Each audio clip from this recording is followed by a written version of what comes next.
colleagues still at the coffee break, but as you are already here, maybe we can start with a brief introduction. So, welcome. Thank you for joining this panel managed by ICLA. For those who don't know it, ICLA is the in-house competition lawyers association. So it's an association of physical persons. There are around 500 members spread in many countries, mostly in Europe. The purpose of ICLA is to have a place where in-house lawyers can discuss about competition law developments and share their experience in order to somehow continuously improve our in-house antitrust compliance activity. And this is why we are also here, and what we want to do here today with you is just share some of the experience that our panelists are facing in their day-to-day activity. And so we have Elif Asilia Balki from Migros Group, so one of the largest grocery food retailer in Turkey. We have Martina Bischetti from Plenitude, which is also somehow retailer, but for gas and power services, as well as production of renewable power and management of a network of charging points for EV electric vehicles. Then we have Özge Ariturk from Anadolu Efes, which is a large group mainly active in the production and sales of beer in Turkey, and also a former competition authority official, again from the Turkish Competition Authority. And then finally, Roman Reuter from Deutsche Telekom, so the well-known company based in Germany, but with many activities also in other countries, including the US. And finally myself, just from the Antitrust Compliance Department of ENI, so the Italian Energy Group, as well as chair of the Italian chapter of ICLA, but just acting here as moderator of this panel. Just one final reminder before we start, as we always do in ICLA, we are speaking in our own personal capacity, so everything we say here is not necessarily reflecting, of course, the point of view of our companies, nor can be attributed to them. So what are we going indeed to talk about today? The title of the panel is referring to the challenges in the changing world, but as you will hear and notice, many of these concerns are indeed there since a long time. The first topic we are going to discuss is the management of information, and there have been, of course, plenty of new issues arising, for example, from artificial intelligence, new approach by competition authorities in dawn raids, so in collecting information. But as we will hear, nothing seems to be really dramatically new. And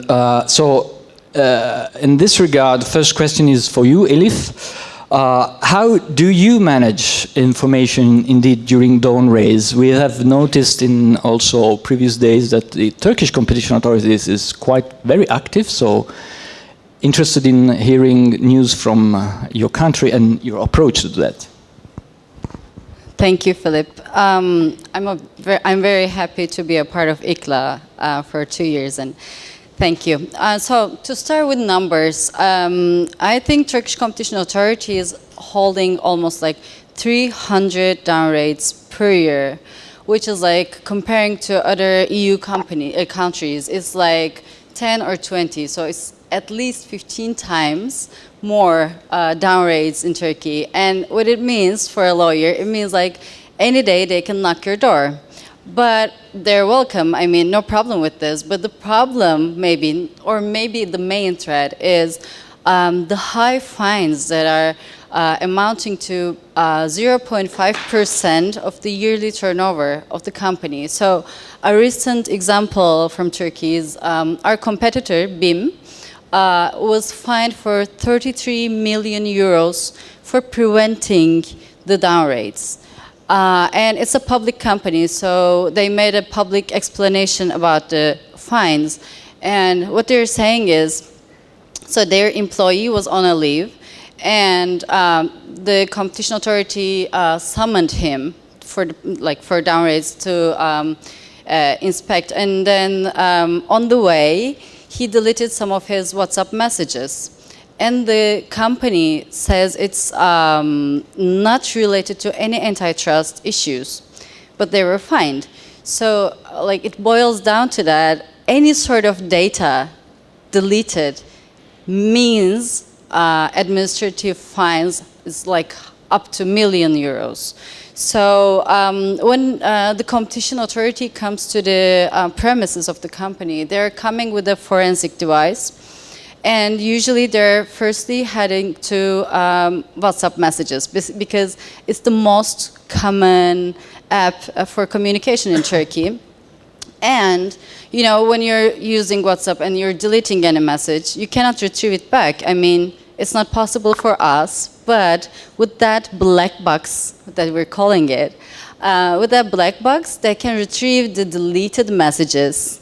And they can see the logs, I mean the history, what happened in that WhatsApp account.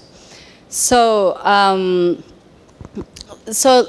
from an in-house competition lawyer perspective, we should make sure that once the competition authority in the premises for down rates, we have to let each employee know that in the first hand, and also they have to know they cannot delete anything, like no files from servers or no emails and certainly no WhatsApp messages. And what we found solutions and integrated to our compliance program in Migros is I will break it into three. So one, when they're in the premise, we're trying to make sure that everyone knows it by sending mails, sending Teams messages, and also a pop-up message is coming up. And we're doing an actual announcement in the building, attention, attention, the competition authority is here, do not delete anything at all. So we're doing it for sure. And we assume everybody knows then. And of course, before that, that moment, we had to do something else. And we adopted a policy, and it's in force for 3 years now. And it's backed with the top management support, thankfully. And that policy says you cannot use any instant messaging app for business matters.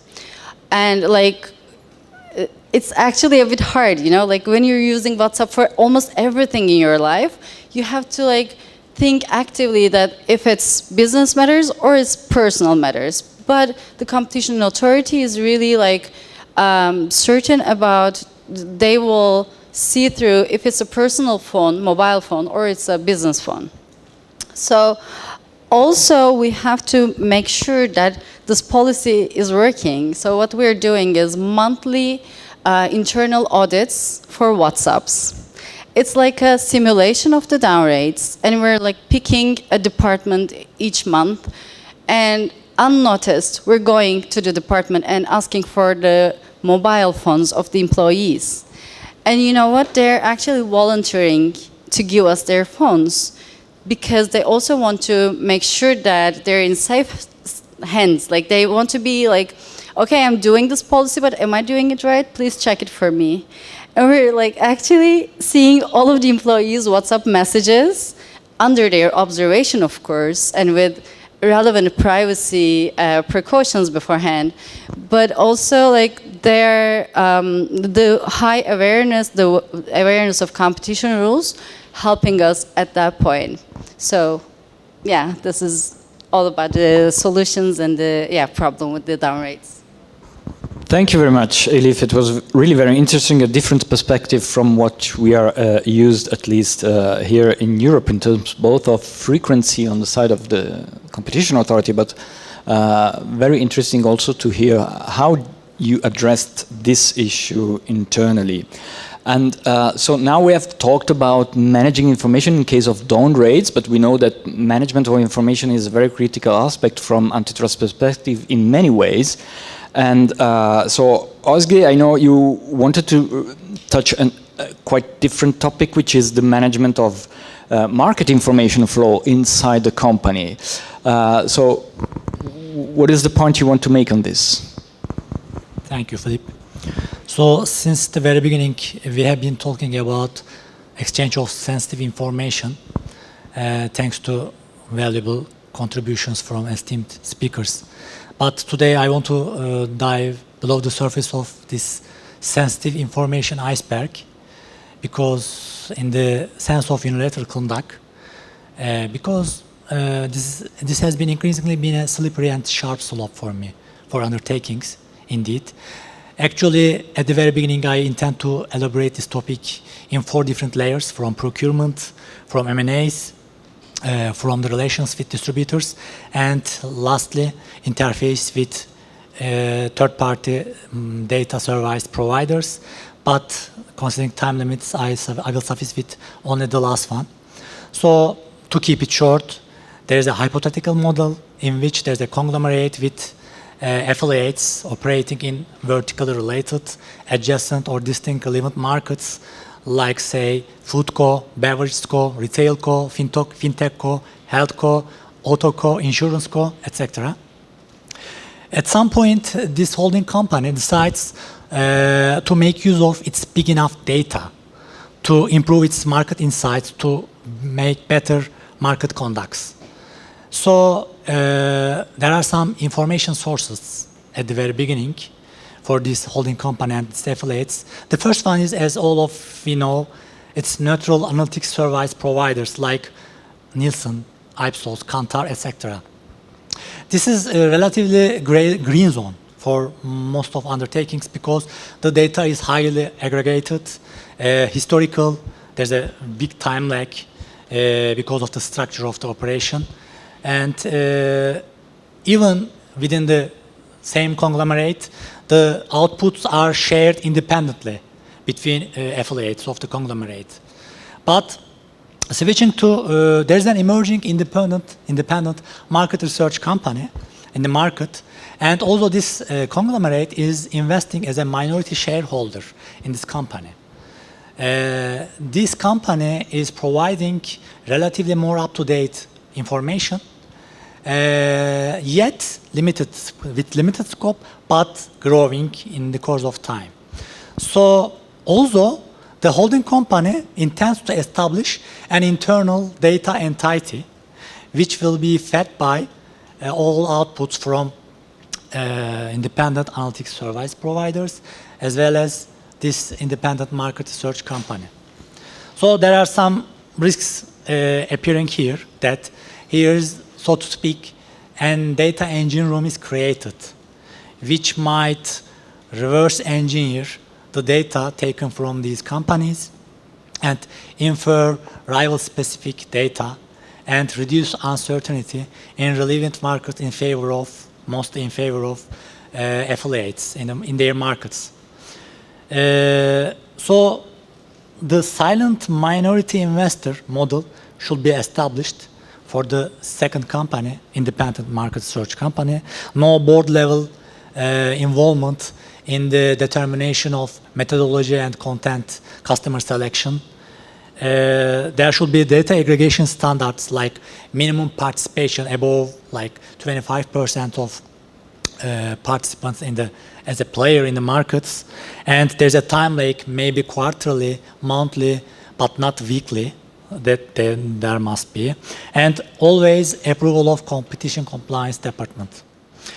As a safeguard, additional safeguards, there should be established some firewall measures like black box separation.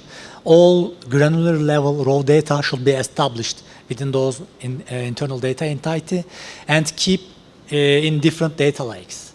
There should be total Chinese wall between those data tools.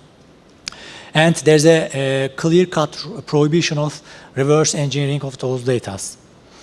Insights derived from enriched datasets must remain always aggregated, and in the wake of accusation of those data should be even pseudonymized, anonymized, and aggregated in high level. Also, predefined templates for allowed outputs and technical filters in terms of IT departments that will automatically block all granular level outputs and insights for affiliates. In terms of fintech and insurance co, even food delivery co, if there is an additional affiliate, there should be also an additional multi-level aggregation for those companies to avoid crossing between sectors and stronger anonymization processes.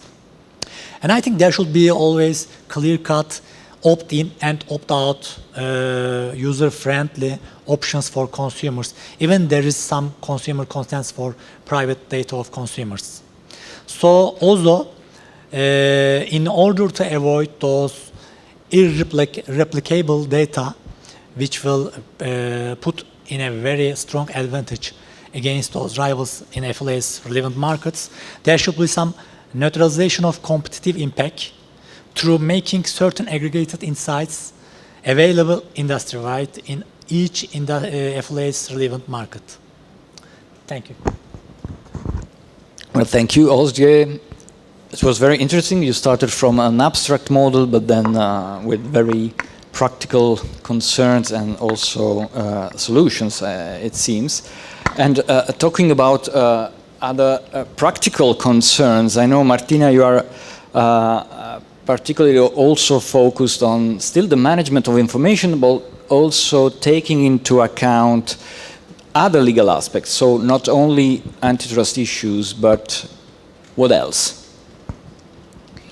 Thank you, Philippe, and good morning. So when you, Philippe, told me the title of this panel, Main Challenges that we as Antitrust in-house counsel are facing now, I suggest to focus at least part of our intervention of managing information, because I think that it's a crucial topic now for all the sectors, including antitrust.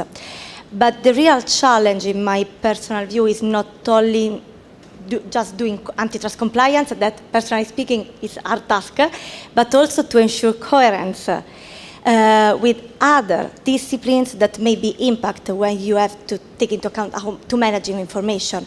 And I'm not just referring to other compliance matters that you have to coordinate, for example, privacy law, consumer protection law, anti-corruption, when you deal with data from public bodies. But this coordination is also required now with other aspects that go well behind traditional compliance matter. I mean, for example, the relationship between antitrust and HR. I know that there is a parallel panel close to us, so feel free to go, but if you want to stay here, we can give you some practical examples how I think that this coordination is needed. For example, think about the impacts of cooling off obligation on employees and their career plans. Of course, when you have to assess whether an employee is eligible to be a member of a clean team, you don't have just to look at his or her current job position. But it could be also good to have a call with your HR team in order to understand also the career plans of these employees, because maybe in a couple of months he or she will be moved to take another position that could be not so matchable with cooling off obligations.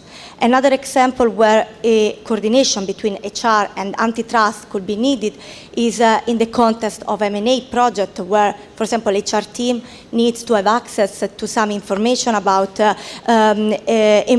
employees of the target for staff planning purposes.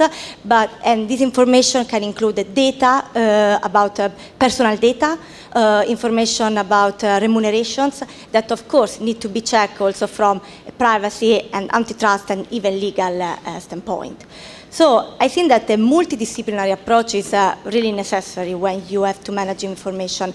And that's why probably I see in the recent years some companies that are bringing the antitrust unit within the compliance department or even the legal department. And I personally think that is a good move, especially for business people, so they can have one single focal point to review an initiatives, and they can ask to receive a single unique feedback that take into account all the compliance subject related to initiatives, and it's also a win-win for compliance people, so they can have, they try to detect all the risk related to a single initiative. Think, for example, to the participation to public tender.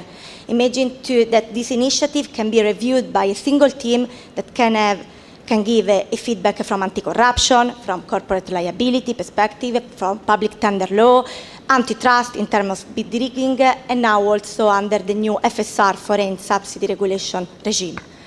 Other initiatives that I think are important to ensure a well coordination between antitrust and other compliance subjects are, for example, initiatives involving use of data of clients or suppliers or even employees.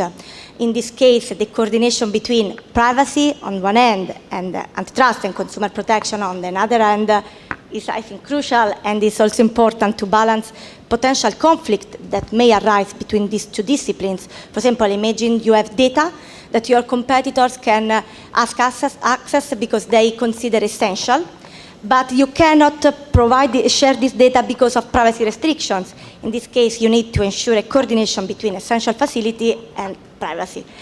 Last but not least, managing information in terms of filings required for M&A transaction. In EU, we are required to file, to submit a lot of filings to different authorities because of an M&A project to be implemented. Filings according to merger control rules, filing according to FDI, foreign direct investment rules, and now also filings according to the new FSR regulation. Also in this case, I think that is important to set a common strategy that can manage all these filings, even if to different authorities, of course, and also to set a focal point that can collect, gather, process, and manage all the information required to draft the relevant Form CO, even if, of course, the Form CO are different, but the set of information generally are the same. Then the authority will assess this information from a merger control perspective, FSR, FDI, but the information is often the same. So coherence is critical. Well, thank you, Martina. You have just touched upon another critical aspect that I think was the subject matter that Roman wanted to address also, one of the topics at least, that is the management of information in merger filings, also considering the more and more increasing volume of information that competition authorities are asking in those proceedings, and on the other hand, the need to protect those information in those jurisdictions where it is possible, at least when we are internally having information flows between the business and the internal legal function. So please tell us your experience on this. Thank you, Philippe, and thank you all the others. Yeah, thank you. I just want to give you some insights on information handling, in specific against the background of transactions, then pointing to two specific aspects I see as current developments which will make the life of our us in-house counsels, I think, even harder, before then shedding some light on the legal privilege for in-house counsel and the potential problems that can arise. Obviously, I'm in my position wearing sometimes two hats, one for the European side and one for the US side, where I give advice to our management, starting with the information sharing, information requests and transaction. I think we all agree facts are facts. In the end, in merger assessments or in litigation cases, post-merger litigation, we are discussing facts, and those facts need to be presented and assessed. And obviously, that's where the problem starts, how to present those facts and how are those facts rooted in internal documents and how do internal documents present those facts. We all know competition authorities sometimes tend to take several sentences, pages, wordings out of context to show that there was maybe an intention that a transaction is maybe anti-competitive or should have effects that could be anti-competitive, and that's the usual game we have to play and to manage. I think even in the future, or even right now, AI tools will also increase the volume of data and documents the authorities will ask for, because they will be able to manage a lot more than they are even able to manage today. So that will obviously increase the burden for the companies and the number of data produced. And obviously Elif raised another important point, deletion policies. We all know the problems that Google has in the United States with its internal deletion policies. It's had self-deleting messages, but I'm not going to go deeper into that. Two developments from my perspective that will play an important role looking into the future, also in transactions and document requests and productions in the EU and the US. We all talked about the revision of the merger guidelines currently ongoing in the EU, and everybody who answered those questions or those 90-page questionnaires saw that the EU Commission not only asked for aspects they should take into account when assessing mergers, additional aspects, but they also asked for evidence. Evidence can be data, but obviously also documents. That means that's, for me, depending on how much information on those questionnaires and aspects in the new merger guidelines the EU Commission will take into account, there is a risk that we will have to produce more documents to fulfill those requests.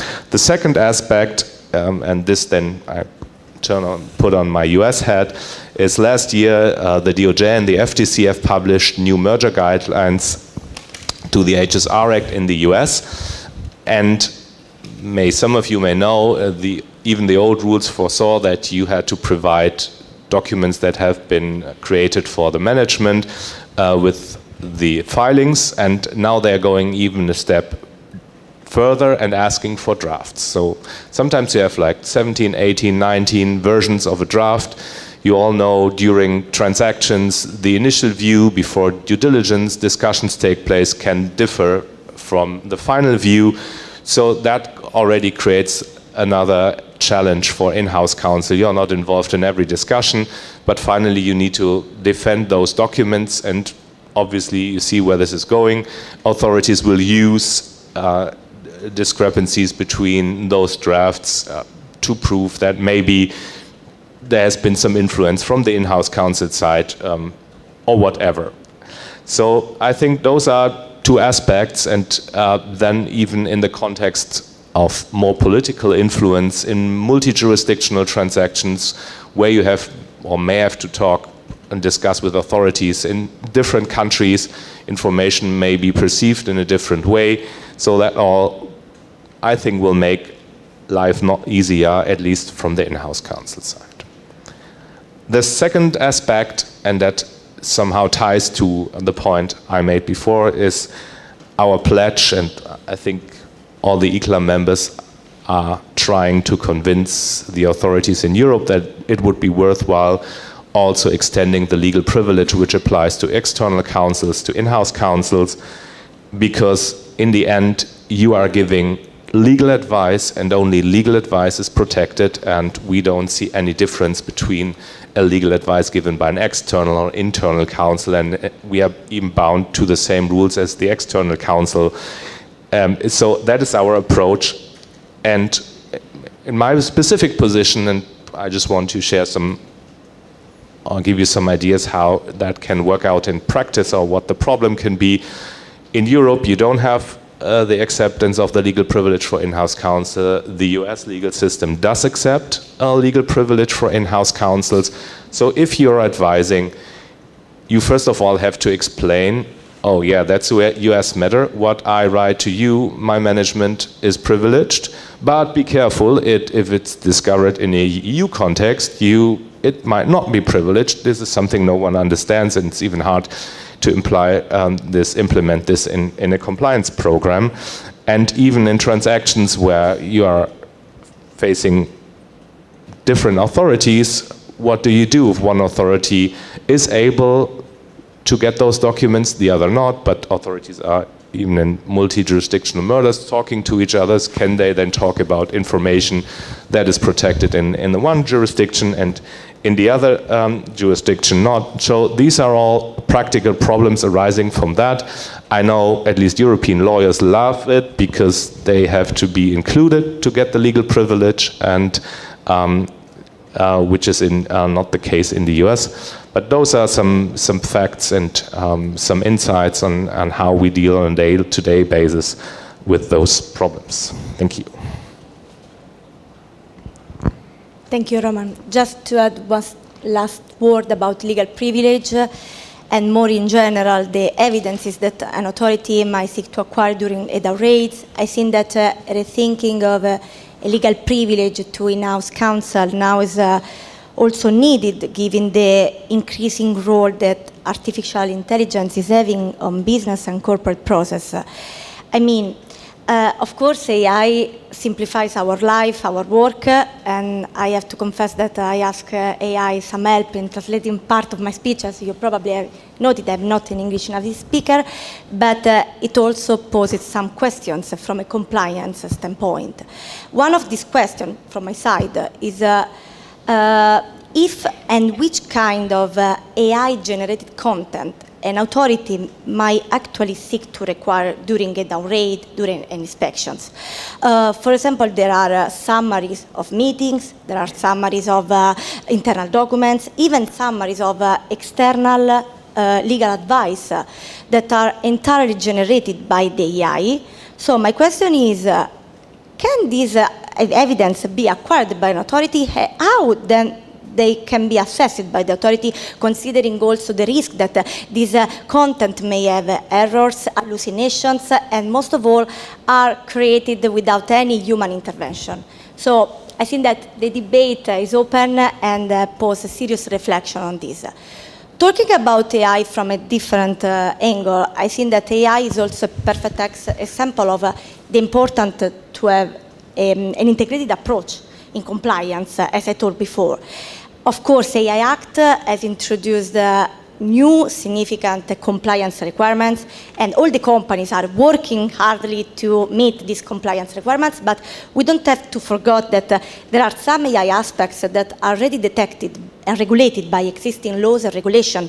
Think, for example, to the right of customers to be well informed that they are dealing with, they are interacted with an AI system like a chat box, and to be well informed that this chatbot can make mistakes, can make hallucinations. This is under consumer protection law, or also the prohibition to price manipulation through an improper use of algorithms that is forbidden by antitrust.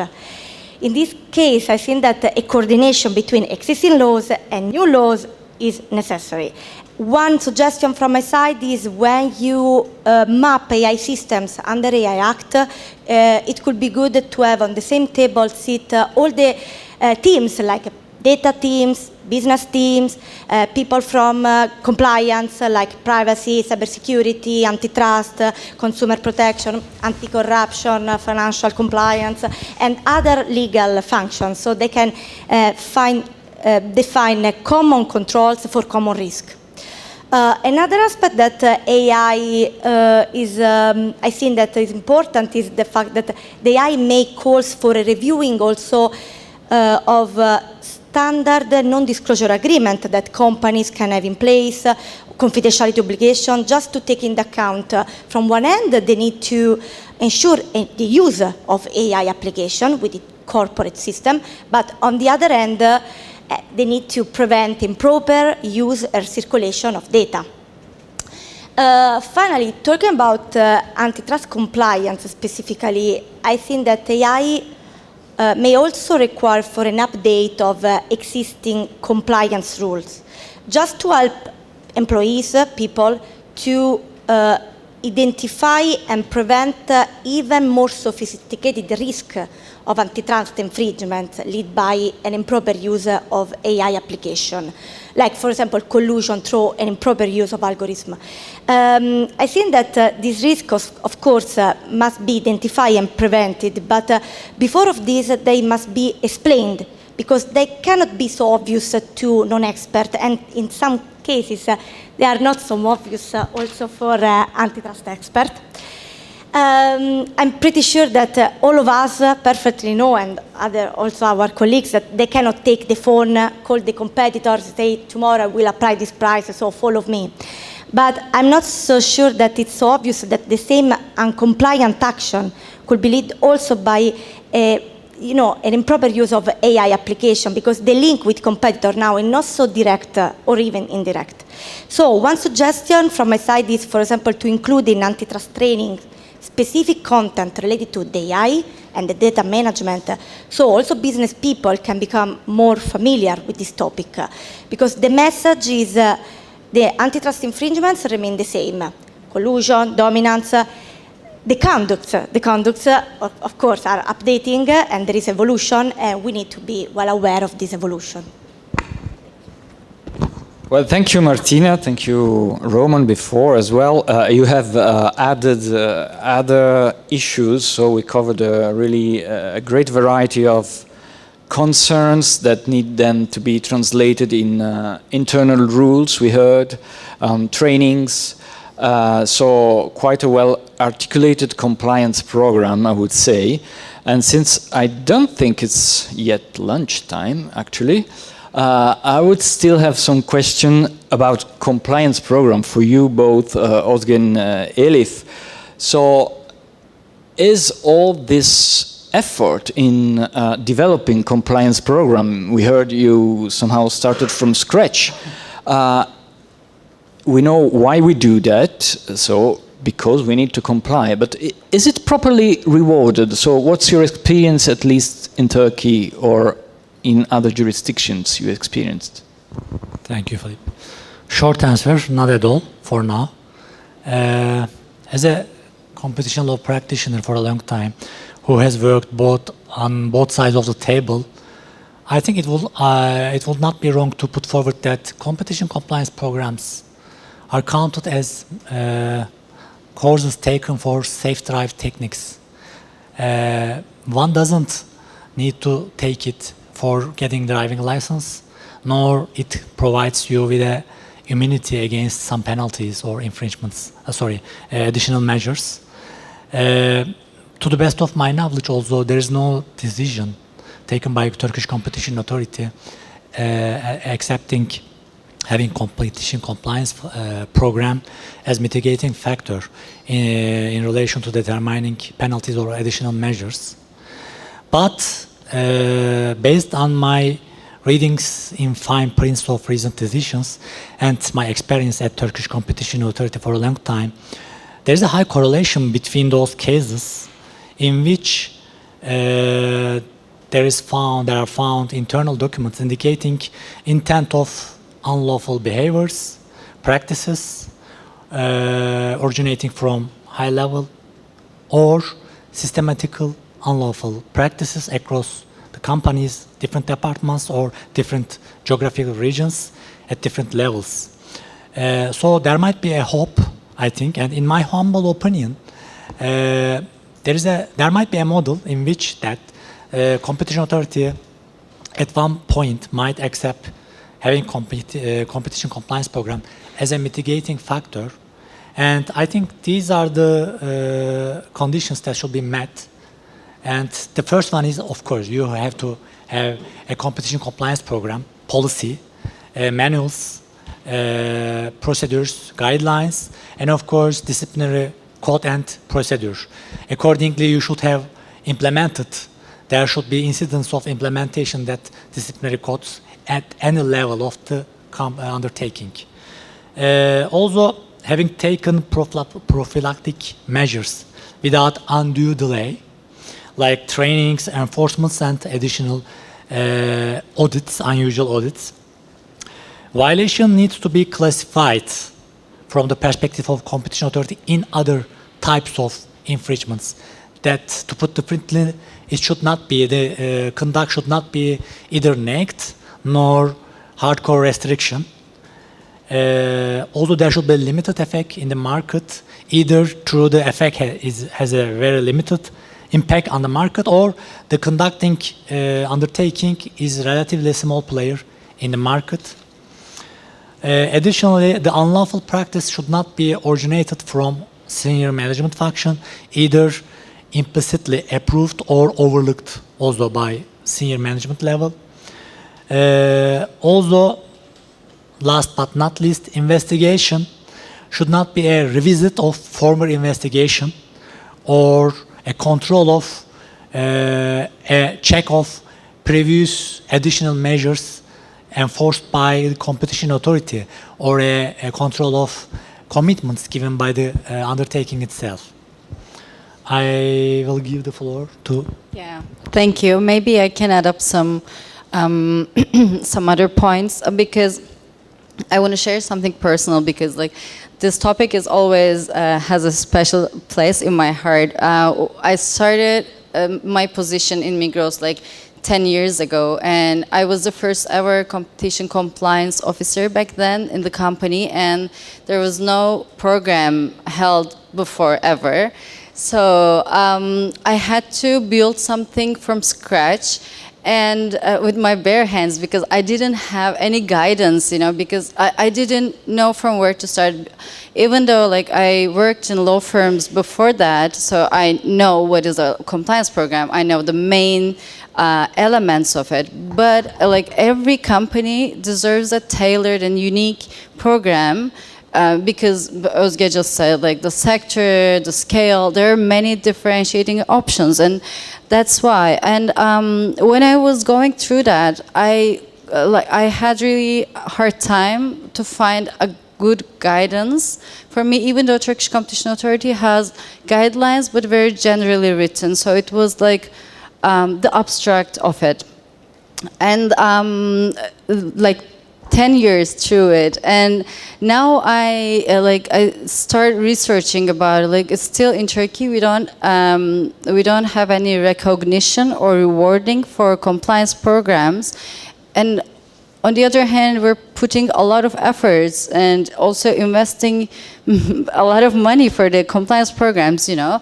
So what we're doing basically is the other face of competition advocacy that we talked here in this conference series a lot. And like because the competition authorities are responsible for this advocacy, but what we're doing in the company side is also raising awareness and also lowering infringement levels. So I think it adds up to it. So the authorities should be more supportive, like to my opinion. And of course, there are that kind of authorities. So there are basically two main policies held. So policy number one is like, there is a law that you must obey, and I will not reward you for obeying this.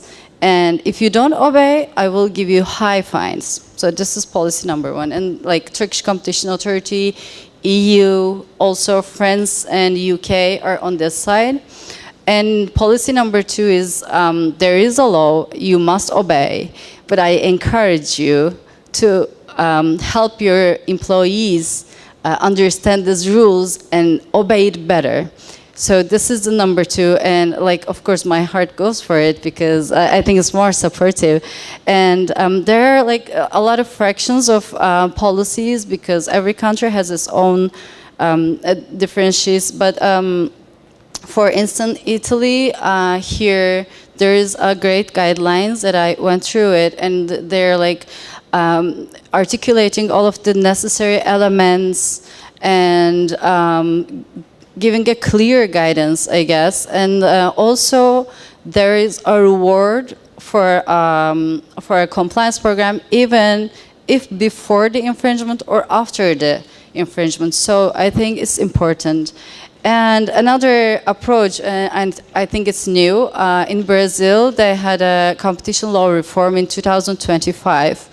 And in the law they changed that, I think it's new, so they added this as a certification for compliance programs, which is, I think it still is waiting for the secondary legislation, but the law says if you have an adequate compliance program, so I will give you a certification which is valid for 3 years, and in 3 years, if you are involved in any sort of infringements, I will take this as a mitigating factor. So this is another approach.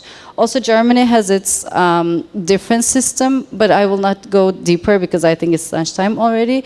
So yeah, what I want to say, like in short, I think maybe not only mitigating factor, but also appreciation or recognition of compliance programs and all the efforts that companies are putting in is important, and it's supportive and it's incentivizing for the companies. And I think, yeah, like what we're doing. Thank you.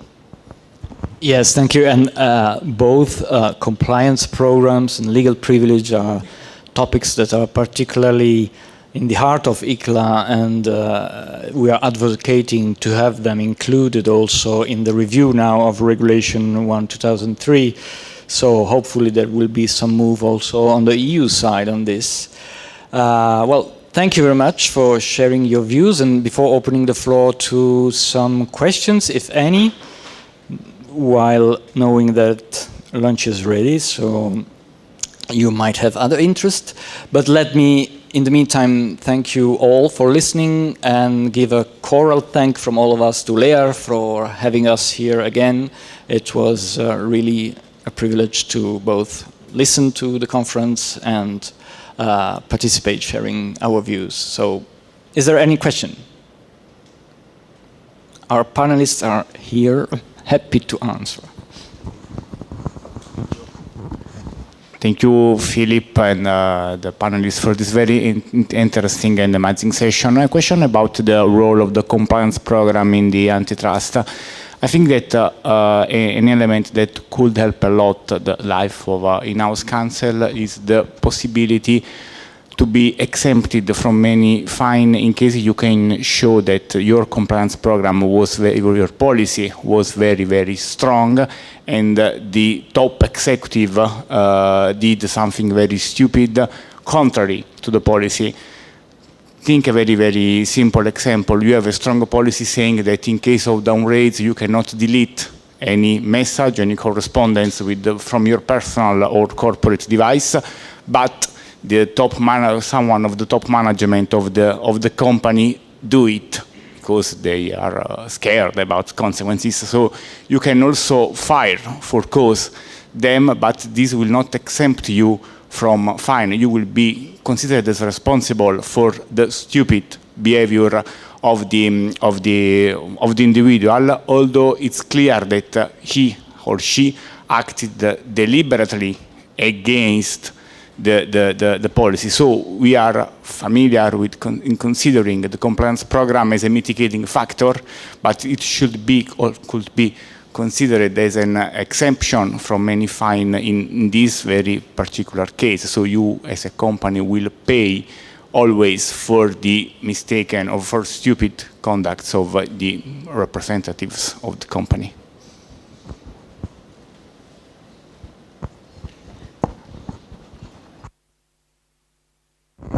I don't know whether you have comments you want to share, but what you said makes me think about the 231 model, so-called 231 model under Italian legislation. So those programs that allow companies to be exempted from criminal liability, which becomes administrative liabilities for infringements made by employees of the company.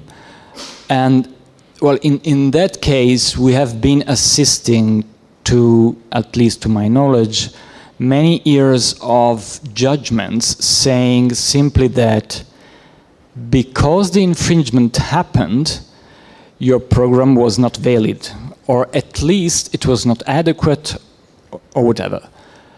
But it seems that very recently this was changed, and the highest court indeed said that this is a circular reasoning that is not allowed, and I would really like to see this also applied to antitrust programs, because Elif mentioned that we have a very nice piece of legislation by the competition authority, but it seems sometimes that this reasoning was also in some decision saying that yes, okay, there was an antitrust compliance program, but it didn't work. But as you said, it may not be working because somebody is infringing the program. So provided you have also sanctions for those infringing the program and you apply those sanctions, why should the company be liable for that? So I totally share your view. I don't know whether there are other comments.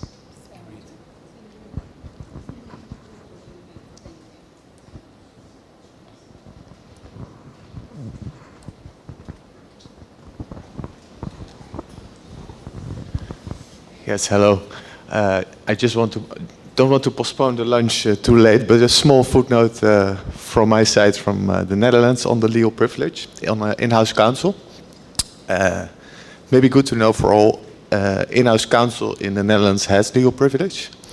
And there was a couple of months ago, there was a judgment by the Supreme Court that also foreign in-house counsel has this legal privilege. So in case you have a Dutch subsidiary and you comply with the two rules for legal privilege, then this also applies for foreign in-house counsels. I think the two rules are you have to be registered at the bar. Yeah, also in a foreign member state. And you need a document which guarantees your independence from the company. So there are the two rules. It was if you want to look it up, it was a case of Shell, Downrate at Shell. Thank you for sharing. You're welcome.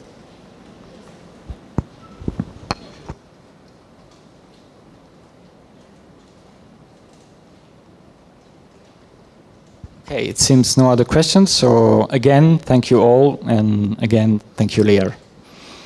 Thank you.